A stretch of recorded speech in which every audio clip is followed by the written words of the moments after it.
This is Good Morning Jacksonville. First Coast News on your side. 15 meters left. Relov is trying to hold off Murphy, who's trying to go back to back, but the Russian is looking tough. Relov is going to go to the wall and win another gold. Murphy with a silver, Greenbank with a bronze for Great Britain. It's still all good. You heard it there. Bowls graduate Ryan Murphy falls just short of becoming the second man ever to repeat as champion in the 200-meter backstroke, but still adds a fifth Olympic medal to his decorated swimming career. Well, welcome in, folks, on this Friday morning. I'm Keitha Nelson. We appreciate you guys waking up with us. And I'm Lou Turner. People dream of winning just one Olympic medal. They go their whole athletic careers, and Murphy has a trophy case full of them. And the 200-meter backstroke, you'll hear from experts. Holy moly, that's a tough one. It is painful. Ryan even says if you're not in pain, you're not gaining, right? Murphy missed out by less than a second, 88 hundredths by the gold medalist out of the Russian Olympic Committee. Still an excellent run, of course, by Ryan Murphy. Renata Di Gregorio at Bowls right now with his reaction to the race. Good morning, Renata.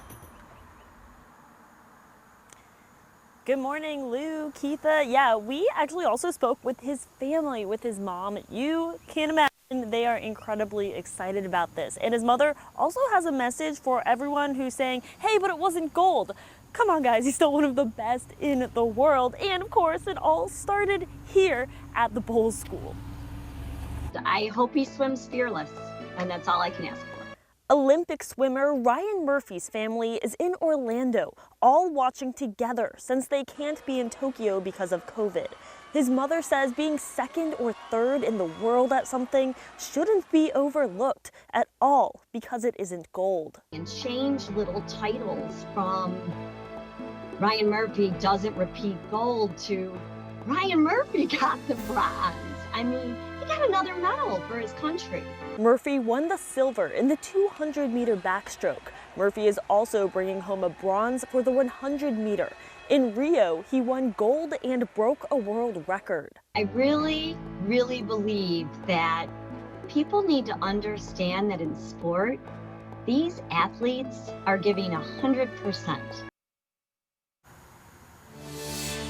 Very cool stuff. Now, Murphy is also making headlines for something that he said about the competition potentially not being free of doping. We'll go over what Murphy said coming up in the next half hour here on GMJ.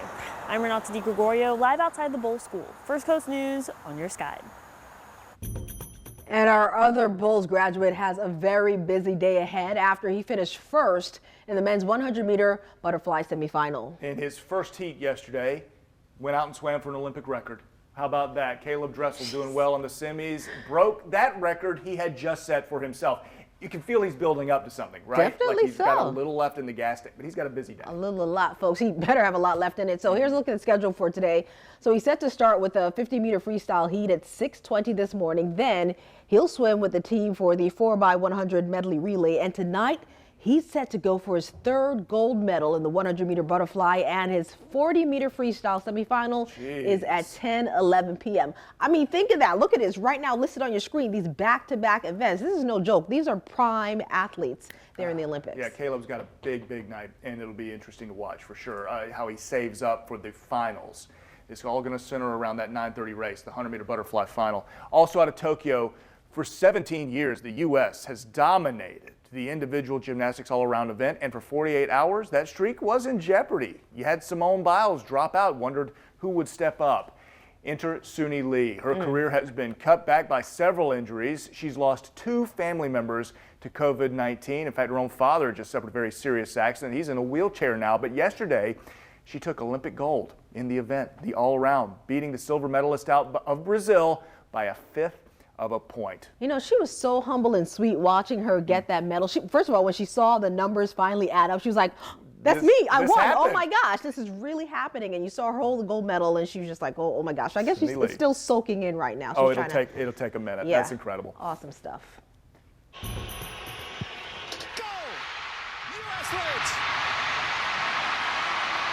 Whoa! So that's what happened last time these two teams faced off in the thrilling World Cup final right after Good Morning Jacksonville. They will do it again.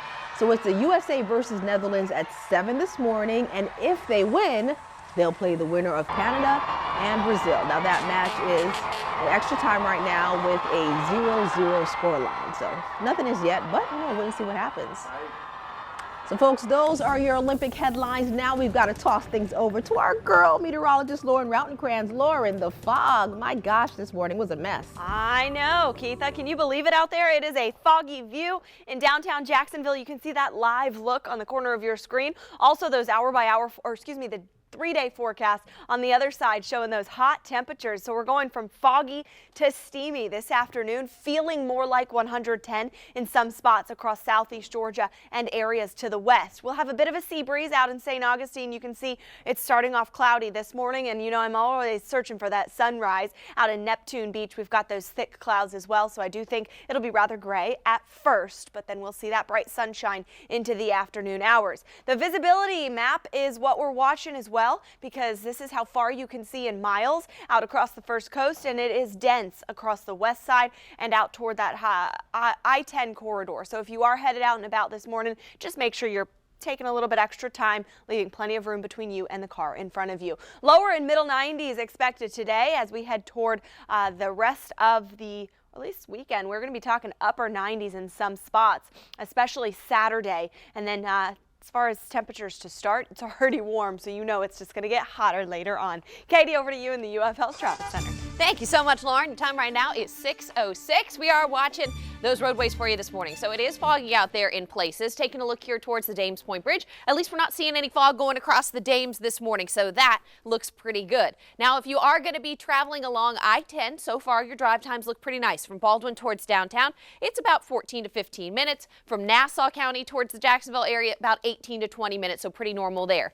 The yellow is where we are seeing some of the heaviest fog right now, so it looks like it's out towards Lake City, parts of Baker County here, and then into Duval County along I-10. So like Lauren was saying, if you encounter some of those places where you see fog, use your low beam, slow it down, and just leave some extra stopping room. Thanks for that, Katie. Well, Baptist Health hospitals in Jacksonville are at a critical point. The head of Baptist Health's 9 emergency rooms says that this is happening because of the unvaccinated COVID crisis in our community. The number of COVID patients in our hospitals are rising every single day. Now, these latest numbers reported are more than 430 in Baptist hospitals and more than 190 at UF Health Jacksonville campuses. We want to get right out to Leah Shields. She's standing by live right now this morning. Leah, break it down for us. What does this mean exactly for people who are in need of care at this point? It means delays. If you're coming to the hospital for something non-life-threatening, expect to wait some time. Actually, a man just walked by telling us he's been waiting hours in the ER. Now, as for how long you might wait, I was checking online and their wait times are no longer up. When I called the ER, they said they're not putting those wait times up right now because it just varies depending on how many COVID patients they have at that given moment. Any emergency people will be seen ahead of you as well. So that is what we're seeing here. It feels somewhat quiet this morning right now, but we've seen multiple ambulances pulling in this morning and they are working nonstop inside with COVID patients. So it's important, though, with all this information, that this does not scare you away from getting medical care. If you are sick, Baptist Health's executive oversight nurse over all of the ERs, Darren Rourke, says see your primary care physician first. Now, if it is an emergency, definitely come to an ER near you. They are prepared to help you. He says it's more dangerous for you to wait to get care. We're doing our absolute best. We're bringing in additional staff, additional physicians, opening up nooks and crannies, if you will, in the emergency rooms to find places to see patients. We're treating patients in conference rooms, literally doing everything we can to try to accommodate that volume. And we just really ask for the community's patience. And so if you're going to the emergency room, you will have to mask up. And they're also separating people in the emergency room who have COVID symptoms and the people who do not have COVID symptoms. And Rourke says he's seeing a lot of younger, sicker people who have not been vaccinated. So if you do want a vaccine, we have all of that information at firstcoastnews.com. Leah Shields, First Coast News, on your side. Leah, thank you. It is 6:09. Let's get in your fast lane, get you up to speed with everything you need to know as you get out the door. Pressure mounting to suspend in-person court proceedings again due to rising COVID infection. Most counties returned to in-person court hearings in recent weeks, but the pace of trials has been slow. The local judicial circuit held just 6 criminal trials since the end of June. This week there were no trials at all in Duval Clay in Nassau County. That's amazing. Courts statewide are already coping with a major backlog of more than 1 million cases. Local court officials say they expect to hear from the Florida Supreme Court about how to proceed very soon.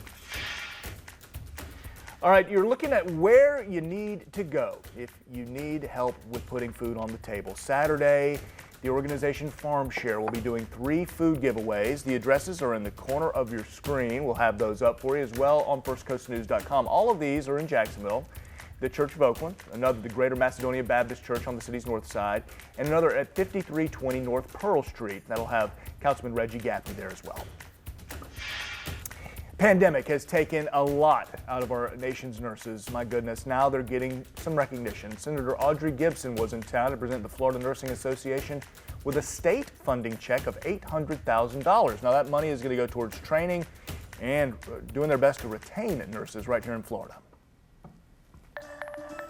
Now, one of the best parts about being in the Olympics is being able to represent your country. But what about athletes who have no country? After the break, we're going to show you the incredible journey of one man competing on the Olympic refugee team. And temperatures are heating up. This afternoon, we're in the middle 90s. Lots of sunshine. It'll feel more like 110. We'll talk about when that heat finally backs off in just a bit. And just look out for some fog out there, especially those of you traveling between Lake City and the Jacksonville area along I-10. Just use those low beams and a little caution this morning. But thankfully, no reports of any major crashes. This Medal Count is sponsored locally by Tom Bush Family of Dealerships. Family owned and locally operated since 1970. Well, hey, the United States continuing their dominance of these Olympic Games. I keep mentioning, of course, the spirit of competition, so very important. But if the medals didn't count, they wouldn't be giving them out. So let's do our medal count. I'm going to do the basic arithmetic for you. If you add all these up, that's 41 total medals, the most in these games. Of course, we got 14 golds, 16 silver so far, and 11 bronze medals. They still trail Japan and China in total gold medals overall. Plenty of Olympics left to go up, so we'll see. And we've been keeping track of the impact COVID-19 is having on the games. 3 Australian Olympians back in quarantine after a hug with an American pole vaulter. Sam Kendricks had to drop out of the games because of a positive test, and Australian officials said the risk from the contact very low, but the precautions are necessary. Sort of risk, they were outdoors, they were wearing masks, they greeted someone, that they hadn't seen for a while. That person subsequently became positive. I mean, the 3 people involved are all fully vaccinated, so it is, I'd say low to moderate risk, but we're not taking any chances. Gotta go out and hug the pole vaulters, don't you? The entire Australian track and field team briefly went into quarantine yesterday, by the way, after the encounter. Now, the team has been cleared a little bit later, but those 3 in isolation who had the closest contact will train alone until the end of their competitions, hoping, for the sake of Australia, they can still get out there and compete. Keitha? Some of these stories coming out of the Olympics are just truly unbelievable when you think about the odds that some of these men and women had to overcome just to make it to the stage. Well, there's a badminton player on the refugee Olympic team that is hoping his story will inspire others to pursue their dreams. Aram Mahad, he fled war-torn Syria 6 years ago, leaving behind his family. Now, he went from Lebanon to Turkey to Greece and finally the Netherlands. That is where he started playing badminton again. Maham, he says that he used the sport to make new friends, learn about the culture, and eventually make it to the Tokyo 2020 Olympics. He says he wants refugees and kids to know if you have a dream, you can work to make it become a reality. That is beautiful. That sport too. I mean, that's so much fun to watch. It's one of those things you kind of pay attention to every 4 years. Yeah. But then you find yourself at the edge of your seat. Kind of like, yeah. Similar to tennis, right? You Exactly. just keep your eye on the ball. Where's it going to go? Where's it going to go? It's amazing. All right, Lauren Roundkrantz, badminton. I feel like you're a beach gal, sandbar gal. I am sure you've got the badminton set that you're out playing at the sandbar, aren't you? In the pool. In the pool too, of course. Yeah. I've been into water polo the last couple of days. It's intense. Oh my gosh, it's so intense, but it's fun to watch. Hey, Lake City, you are foggy this morning. WeatherStem showing us a good view of that fog across the First Coast, especially inland areas along that I-10 corridor and out toward the river, and even just to the west side of Duval. So just a heads up, if you're headed out and about, we'll continue to see this fog through sunrise, and it'll gradually clear out as we're headed toward that 7:30, 8:30 time frame. You can see from time to time, though, that visibility dropping to a half a mile to a quarter mile. But then again, we heat up quickly, so that helps to warm those temperatures up and get us away from those dew points. That fog will eventually clear on out, and we see plenty of sun. National Weather Service issuing that heat advisory for portions of the First Coast. That includes all of southeast Georgia and northern Florida, Duval, Baker, northern Columbia, and that means those temperatures could be feeling like 110 throughout the afternoon. We'll have another day of that tomorrow, so maybe you'll want to find those cool spots. Most likely going to be the AC, because headed all the way to the coast, those temperatures well into the 90s as well. But don't worry, that sea breeze will get underway, especially after about 2 o'clock or so. But we're dry, at least mostly dry through tomorrow, and then rain chances increasing on Sunday. Katie, over to you in the U.S. Health Traffic Center. Thank you so much. All right, your time is 6:19. We are watching those roadways for you this morning. So you can see some of that haziness. This is out towards I-10 and State Road 23, the First Coast Expressway. So you can see that fog out there. So use those low beams and please be careful. Through the downtown area, all of your downtown bridges are crash free and they are looking very nice, as you can see right here. So that is great news. I-95 from St. John's towards the Jacksonville area is great. I'm not seeing any reports of fog here. The roadways are dry, no crashes. I mean, what else can you ask for? Down towards Green Cove Springs, no issues here going across the Shands Bridge. US 17 through Clay County looking pretty nice as well. So outside of the fog, not seeing any problems. Well, hey, foodies. This week we're talking smoked, juicy, and hot off the grill barbecue from a food truck that also has an entertainment picnic area, which is pretty snazzy when you think about it. How are you going to do this to me already this morning? I've got my lean cuisine in the freezer I'm waiting to enjoy. Renata DiGregorio takes us to Smoke the City Barbecue. Here we go, Renata. Hey, foodies. It's barbecue time. That's from Smoke in the City Barbecue.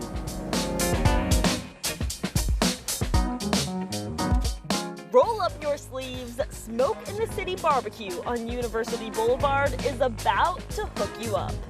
Look how juicy that rib is. Oh yeah. This is our macaroni that we're cooking. We cook it on the grill. So to have that barbecue smoke in it as well. Smoked cabbage. We cook it on the grill as well. That's Melvin the Barbecue Man. Baked beans, fresh collard greens. This is a smoked chicken salad. And he's got the setup. Games, music. Okra growing all the way around here. So all this stuff I pulled today, and we'll give this away to some of our customers. My thought process is, as my vegetables grow, then my business grows. We've been doing barbecue for about 25 years. A lot of people say, well, Melvin, you're a great cook. And I tell people all the time, I'm not just a cook, I'm an entertainer. And you have entertainment that you can have here, and you get some of the best conversation you'll ever want. If all of this hasn't convinced you, they're giving away free food Sunday at 6:15. I'm celebrating my 50th birthday. So all the food is gonna be free until it runs out. Get you a City Punch here at Smoke in the City Barbecue. This is Melvin the Barbecue Man, and we're signing off. Till next time, foodies, I'm Renata DiGregorio. First Coast News on your side. You ever think you can just smell what you're saying? That looks like it's delicious. I'm telling you. Yesterday we talked about airline fuel shortages. Today we have another shortage to talk about. This time, school supplies. Up next in the Buzz, Brooks breaks down which items experts expect to come off the shelves first. Stay right there. This is GMJ. Hey, welcome back. 25 minutes past the hour, folks. Exciting news just into our newsroom. Caleb Dressel, a graduate of Clay High School, just won in the 50-meter freestyle. He won his heat, so we're going to see what happens next, but pretty exciting news to share with you all this morning. The 50 free is amazing. A fun event to watch. Did it in 21 seconds and 32 hundredths of a second. That's super quick. He did. He did. It sounds like you said, okay. Yeah. He did. He did. Your time in that was like what, 37? Well, like at that? Bowles it was 32, 31, Ooh, Keith, as you'll okay. remember. All right, 10 seconds behind. All right, Brooks. Right now, you've got experts predicting a shortage of school supplies, so it may not be a bad idea for you to do some back-to-school shopping this weekend, especially now that the countdown is on for kids to return to the classroom. Retailers say supply chains are experiencing a pandemic-fueled bottleneck, and they're having trouble keeping up with rising demands. So what items will likely be hard to find on shelves? Well, the shortage will most likely impact book bags, shoes, laptops, and tablets, according to retail analysts. Now, just a few tips for you if you plan to hit the stores this weekend. Experts recommend going through your child's supplies from last year. They say you should consider using some of those leftover pens, pencils, and notebooks. Also, check out dollar stores for all of the inexpensive school supplies. And if you receive coupons, be sure to use them whenever you go shopping. Now here's probably the best tip of them all. Florida's tax-free holiday runs Saturday through August 9th, so you won't have to worry about paying sales tax on clothes, $60 or less, and school supplies, $15 or less. With your buzz, I'm Brooks Baptiste.